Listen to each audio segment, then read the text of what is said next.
Apologies for the delay in arriving here tonight. I'm sincerely sorry for this. It's a pleasure to be here. Thank you very much for your patience, and I hope in advance you find this talk interesting. It's reflections on journalism, modern journalism, war reporting, and the like. Since I was last in Malaysia about a year ago, I've had the opportunity to witness firsthand vast amounts of raw human suffering. I was, as you may know, in Gaza, Israel and the West Bank in July-August 2014, as the 7-week Israeli operation against Hamas was ongoing. I witnessed terrible realities, the aftermaths of airstrikes, the casualties and dead at the hospitals and morgues, the outpouring of grief on the faces of relatives who'd lost their loved ones, and the military dynamic of the two very different belligerents in the war. The first month of 2015 has flown by. I don't know about you, but for me, at the end of last year, 2014, I was left with a real impression that the world is becoming a more unstable, bloody, and indeed overall dangerous place. From the incredible rise of the demonic and concerningly powerful Daesh Islamic State to that Peshawar school massacre in Pakistan and the Boko Haram massacring of villagers recently, as well as the Paris attacks, of course, to the West's drone wars of terror and the violent death by malnutrition, which is the fate of thousands every and each day. What a world we live in.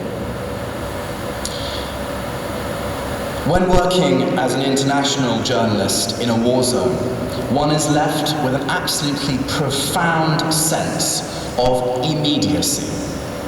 You see that people are dying now as a result of payloads that are being dropped now, that people need to see medical attention now, that as a journalist you need to tell the world what's just happened now. You believe in your gut and in your heart that the war, the conflict should stop now. You feel a sense of emergency.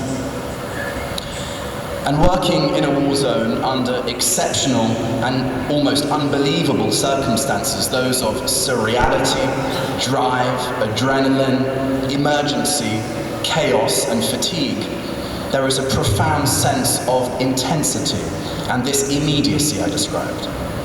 You're not just a witness, though. Contrarily, you're an active agent because you have a responsibility to see, understand, and inform.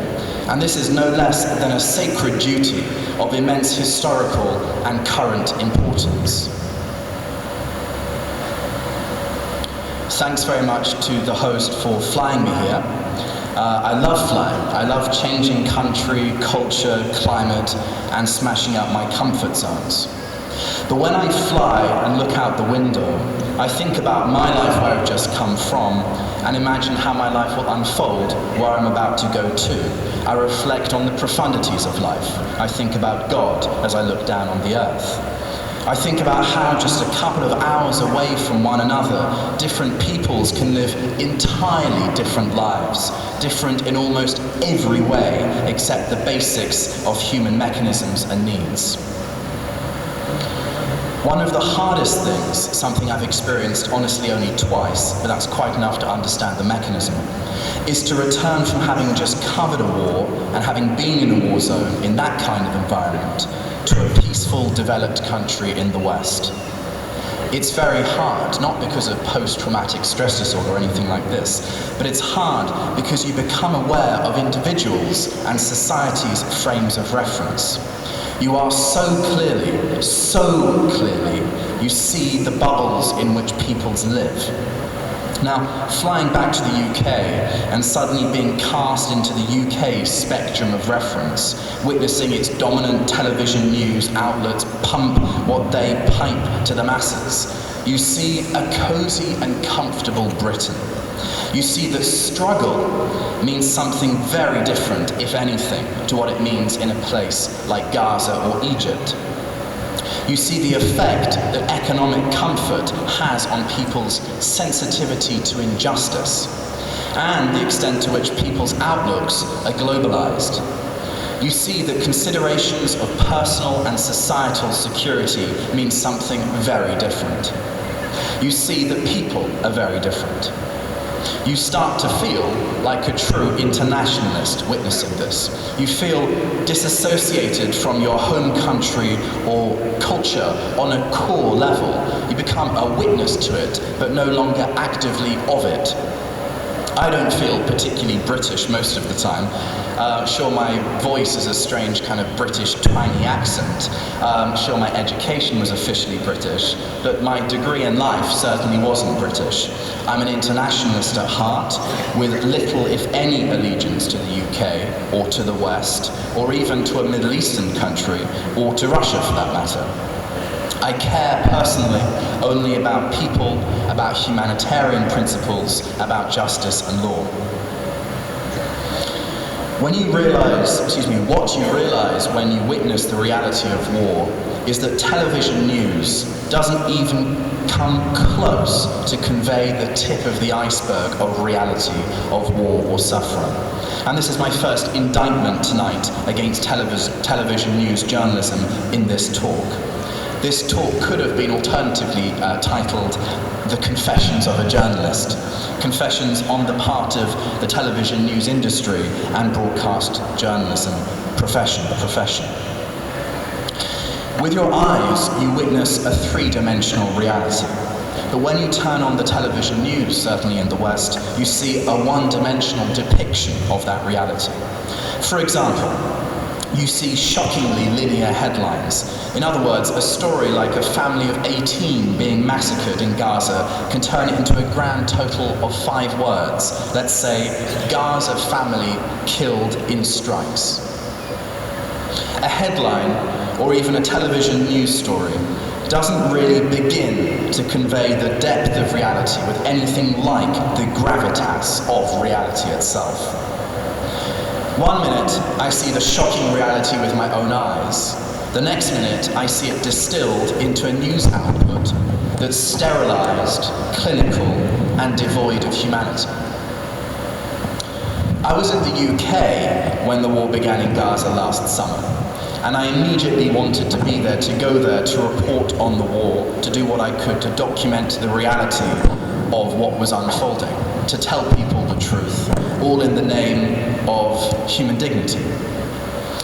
At certain points, my crew and I, deciding so, risked our lives to make reports that were not being produced by other television outlets, believing that there's no point in producing what everyone else is already producing.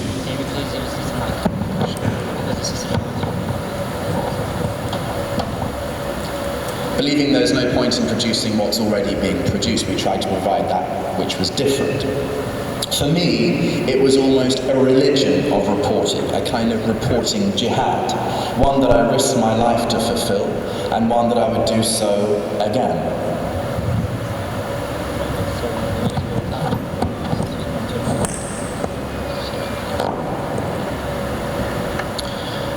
I found a home in meaningful journalism, reporting on issues that deserve attention. I first worked independently, self-financing, and then financed by donors, then as a freelancer for a handful of channels, and now as a staff member for RT, the channel known formerly Russia Today. And I know I'm lucky to have a kind of equilibrium in my life, where I feel at least largely fulfilled to tackle my personal measure of outrage that develops in the face of global injustices and conflicts. I'm lucky to have a job that feels meaningful or clearly contributive to society.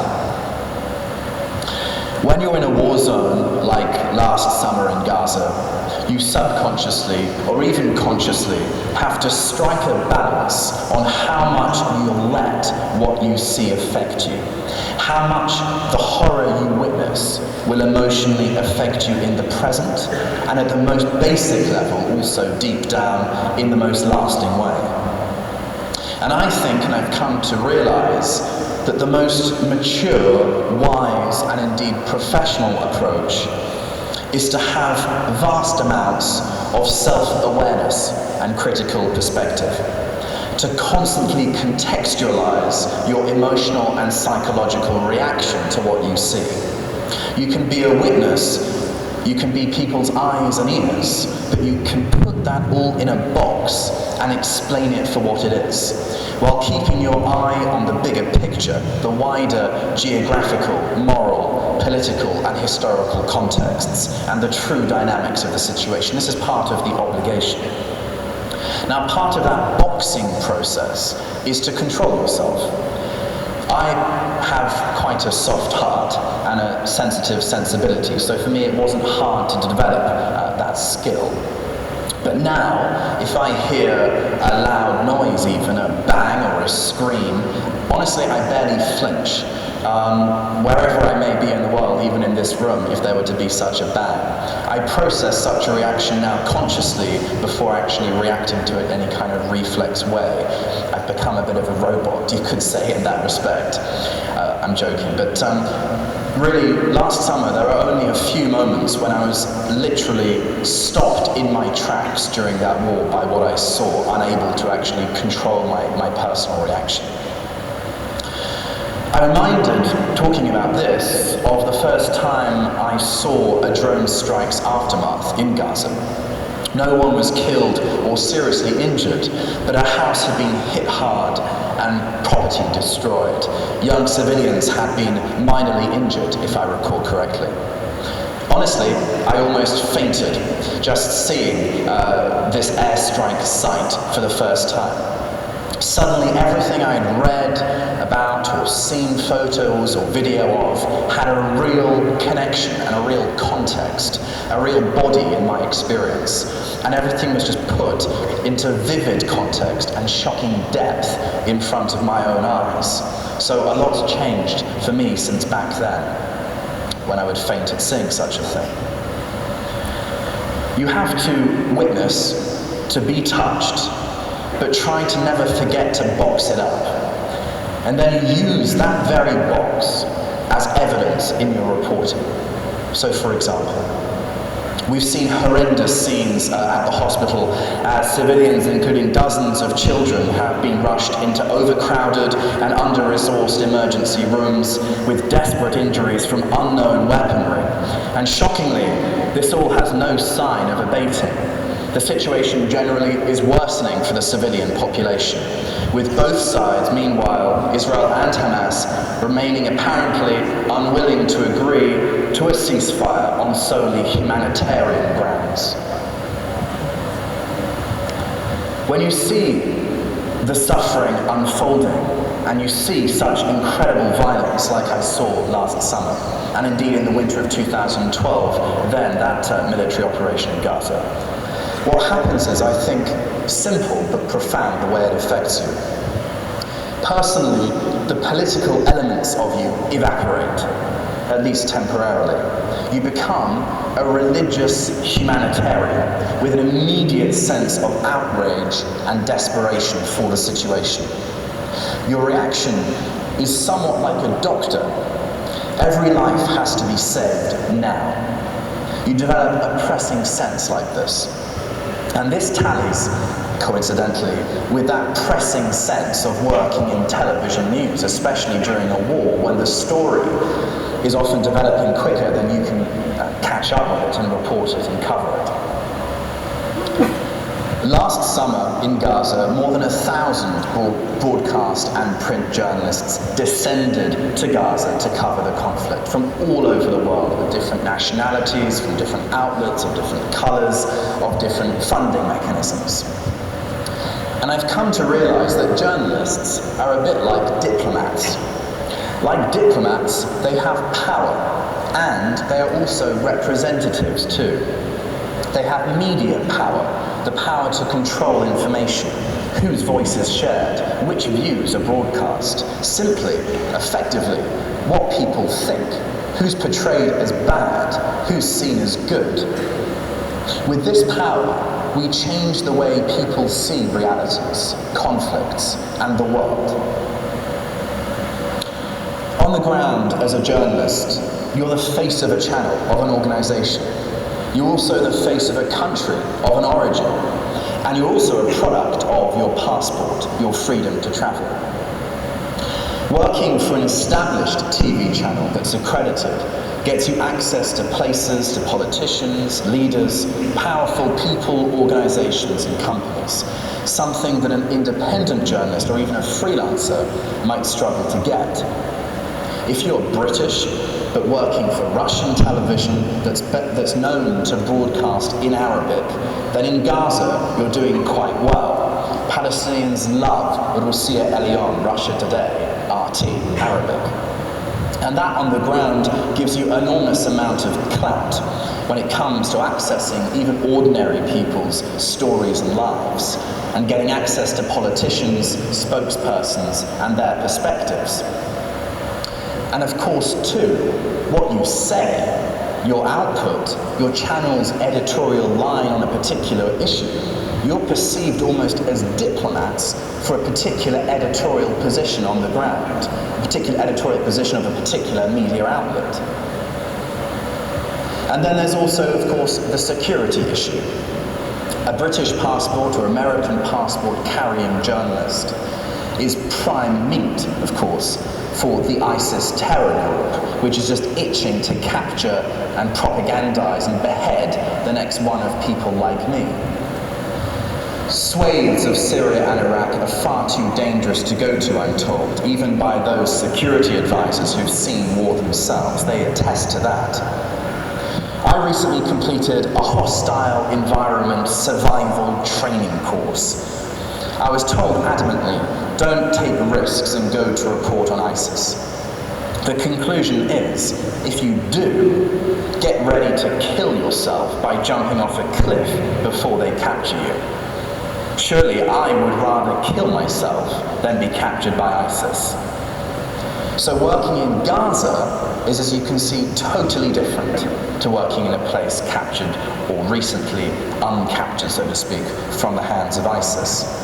Because in Gaza, neither side, Israel or Palestinians, want to be seen to do you harm. Over the last couple of years, I've come to see how several different TV newsrooms work, their structures, their roles, their key decision-making processes, editorially and production-wise. Behind television news lies a bizarre ecosystem with its own rules and absurdities. To be honest with you, it's a bit of a zoo. And dominant TV news outlets are like political parties in terms of their monolithic nature and the power they wield. The media class, including news anchors and journalists like me, of course also have their own lingo and vocabulary, as absurd as it may be. Who are they to decide what is a moderate thought or belief, what is extreme, or what is radical, what is controversial? You'll hear the terrorist group, blah, blah, blah, blah. But you'll never hear X country is considered by some as a terrorist state. And what about the unbelievably selective use of the word massacre to describe atrocities? Selective outrage, and indeed even selective use of the phrase an outrage to describe a story. All incredibly now devoid of meaning and almost Orwellian. Another specific example which always heats me up, the constant exchanging of the phrases Islamic extremist with Islamist terrorist, as if they're the same thing and they're absolutely synonymous. Of course, they're not, but they're continually used in this way. This totally drains the meaning from the phrases, and it has the effect of softening people up so they think less critically, and it ultimately can even confuse people. Some stories are self-important. Some conflicts are self-important. It's true that the plight of Gaza outside of wartime is largely ignored by the majority of TV news channels. However, when Gaza's being bombed, well, it's exactly the opposite. Suddenly everyone cares, and of course, as they should, everyone does descend on Gaza to cover the situation. So some conflicts are self-important, like an Israel-Gaza war, that's important. The Paris attacks were important because they were a conflict. The apparent massacring in Nigerian towns of innocents by Boko Haram was not important at the time. In fact, that was positively less important than the Paris attacks. That was the conclusory implication of the news agenda laid out by the dominant outlets, who largely failed to provide overall balanced coverage between these two very different kinds of terrorist assaults. And how often is historical context introduced into coverage by TV news? When there's a conflict like that between Hamas and Israel in and around Gaza, how often are people reminded of the historical dynamic between the two parties? That one is an occupying entity that's conquered territory, while the other is an even officially recognized, occupied and disembodied people without their rights. Rarely. I think television news, by not capturing, broadcasting swathes of ordinary people's impressions and beliefs, can really, of course, fail to resonate with people. It can even cause frustration in one's worldview, and even perhaps contribute to a sense of societal alienation. Working for RT has offered some wonderful opportunities to cover stories that matter in a way that is meaningful, with the production backing of a serious, full-scale news organisation. In the London bureau where I now work, I have the pleasure to work with an incredible team of wonderful people and with other passionate and sharp reporters. Now, people, of course, want to know to what extent I'm free to say what I think reporting with and working with RT. Well, of course, it's different to being independent. Back then, when I was independent, essentially what I said or thought went, because there was little organizational structure. It was just me. It's also different to being a freelancer. When you're a freelancer, you're more of an outside source to a news organization and are therefore less susceptible to an outlet's editorial line or editorial manhandling. So in a filmed news report, I produce a unit of news. It's a product that conforms to the styles of industry and the channel, but with a Harry Fear sub-style, and a Harry Fear voice, and a Harry Fear line, and a Harry Fear narrative. And I believe, I probably have more freedom than I'd have at RT than with other outlets. However, I also have, of course, which is good, very sharp editorial eyes that scrutinize my report's narratives, editors with whom I can speak back to, and incredibly rarely argue with for the sake of my angle, if necessary. Journalism and storytelling, for me, remains a lifelong vocation, a drug I can't give up, something I'll even probably foolishly erode my health for. I try to go the extra mile to invest in the quality of my work.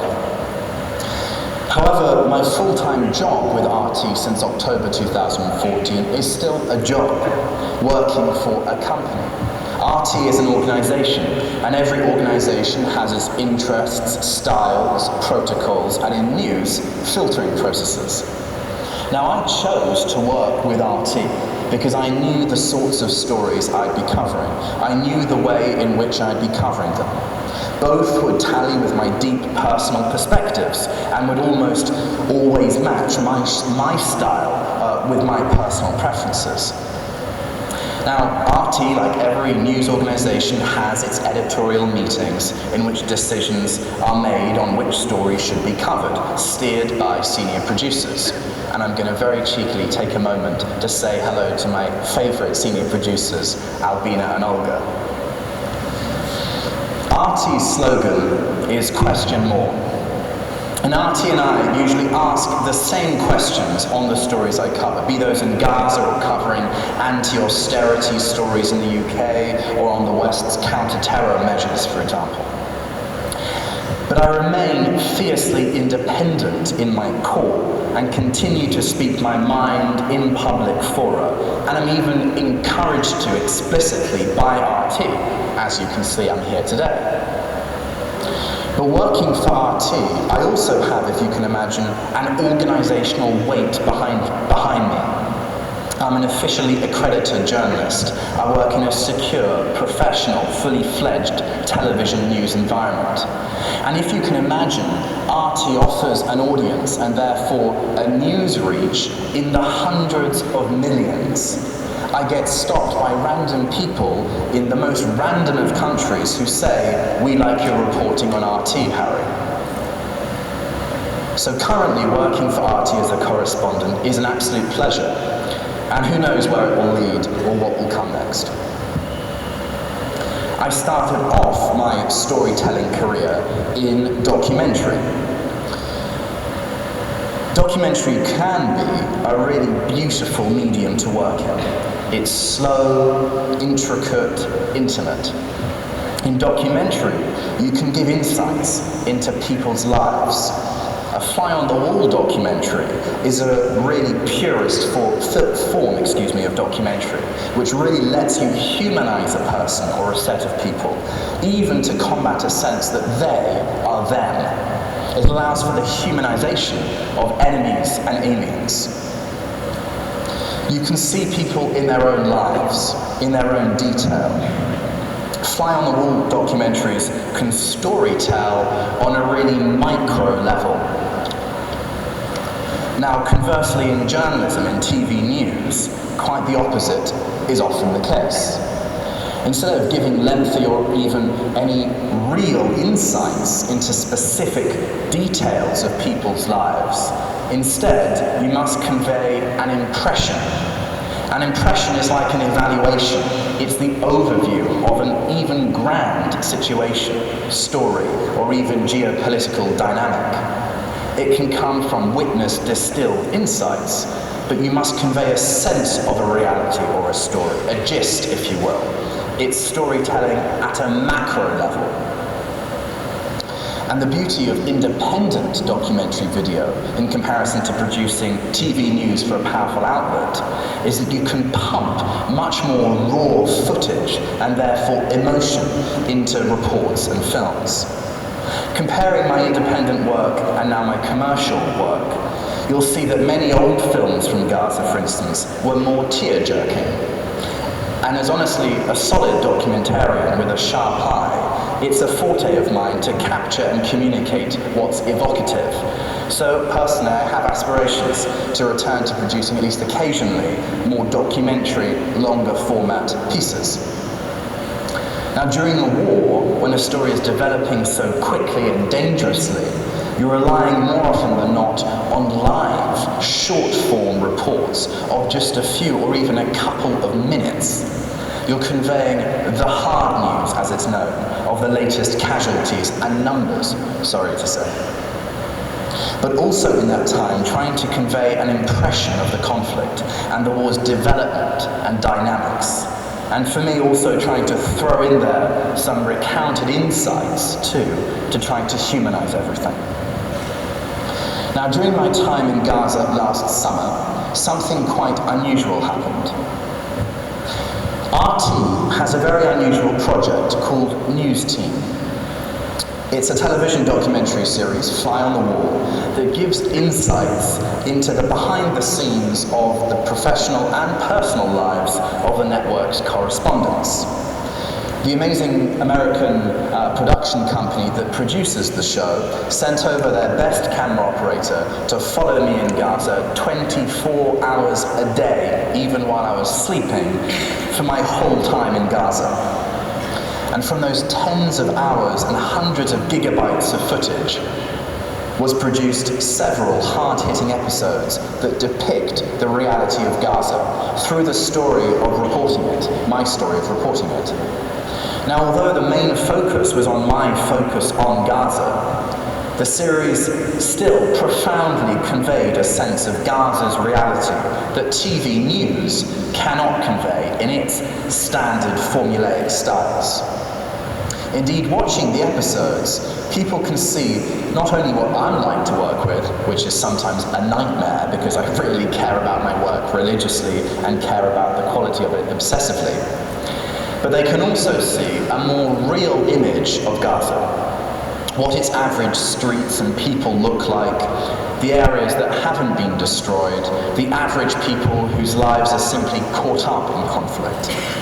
So this News Team series, with its several 20-something minute shows, conveyed a sense of Gaza more rich than my reports could, because they were conveying successions of micro insights, not macro impressions. I think the News Team show was able to depict, for example, a sense of the spiritual and psychological strength of ordinary Palestinians in the face of the terribly violent 7-week conflict last summer, that perhaps the news reports could only speak of, but not strongly convey. Certainly in the West, TV news journalists and their outlets have as much of a bad reputation as politicians and their political parties. People seem to hate or love Sky or the BBC or RT or Al Jazeera as much as they seem to love and hate political brands. But I think people forget that we need journalists, especially for hard news, to know what's happening in the world around us. News and understanding of events doesn't just happen. Hundreds or even thousands in some news organizations of people work tirelessly in news to make societies aware of what's happening. It's a vastly imperfect and compromised but vital endeavor. It's a kind of necessary evil.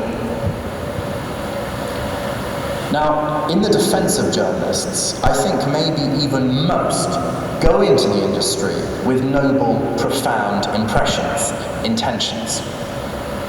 Many journalists, the best journalists, do care. They have an active sense of justice and outrage in the face of unfairness and wrongdoing. Although obviously the system, like in politics, corrupts to some extent. Just as with MPs, with journalists, there are many who do work and care for the public interest. I saw this in Gaza last summer. I saw journalists who did care about the humanitarian suffering, who did want to see the war stopped as soon as possible, who weren't just there because it was their job. But I have also seen many for whom it was just a job, who didn't seem to care, who were even, for some, actively or apparently proactively dispassionate at all levels. Now, not to try and sound romantic, but for me, as well as for other journalists, being in a war zone as a war reporter is something like being a doctor. The work is societally vital, informing people of even basic realities, attending to people to even save their lives in medicine. Even I'd go so far as to say, and you see this in a place like Gaza, doctors, or rather first responders in Gaza, like journalists, both of them, they're often working literally side by side to do their job quite religiously. And in a place like Gaza, journalists and first responders almost work as intimate teams. Now, neither practice, medicine or journalism, is absolutely perfect. There is a lot doctors don't know, and there's a lot journalists can get wrong in their reportage. Because of the rules of the game of TV news, there's a lot on the ground in a conflict zone that you can't convey. I'm talking of conveying human suffering. You're restricted enormously in the depth of what you can speak about because of the nature of the whole TV news platform itself. You're reflecting only minutiae, nuggets of reality. Deciding what you do convey and don't is, of course, subjective and can even haunt you, the decisions. As a result of this, you can see that journalists, as little basic units of news on the ground in a conflict zone, are essentially themselves gatekeepers of facts, gatekeepers of thought, even of ideas, and even, therefore, gatekeepers of the truth. In professional reporting, there are time and style and even legal considerations on what you can say.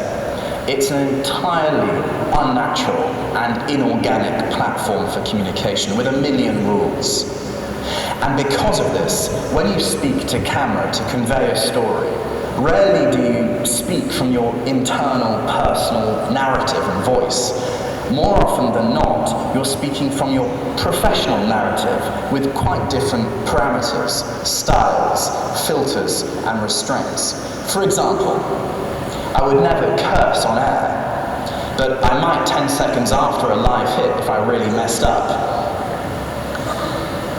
Before a live report, a good reporter will be looking dead straight bang in the middle of the camera's lens, not shifting their position, body weight or feet, looking down only at their notes with their eyes, not head, likely ensuring their notes are out of frame of the camera's in-vision position, as we say. And also dead silent, breathing controllably, not sniffling, and ready to nod once or twice, and then bang, start answering the news presenter's first question. So as you can see, there are rules. It's inorganic and it's contrived. And there are more sinister realities to this too. There are some facts and even abstract truths that journalists may know, which might be important even, but which they can't disclose. There may be realities on the ground of a conflict zone, which for reasons of personal security or access considerations, who they'll end up being able to interview or where they'll be able to get access to, they can't disclose. Or for reasons of political bias and political allegiance, they won't disclose. There are also generally editorial restrictions, as I've mentioned before, and inclusion-exclusion decisions journalists might take for even the sake of their own careers. So self-censorship definitely exists. You can imagine, therefore, that this could be an enormously frustrating situation for a TV news journalist.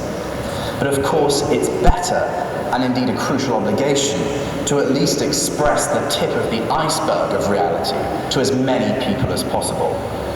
And I suppose this is also the reason why so many journalists write books about their experiences.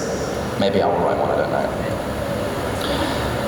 The rise of social media as a platform for news, and a new kind of news in itself. Well, with digital news comes the beauty of technological innovation and infinite possibility. And there are some really fantastic news sites and technologies being developed right now that aren't being widely adopted or seen by dominant outlets, and ordinary people don't know of them. But the prominence of social media news presents a very much double-edged sword. Journalists, like politicians again, are finding new ways of communicating in succinct language, in hundreds of characters instead of hundreds of words.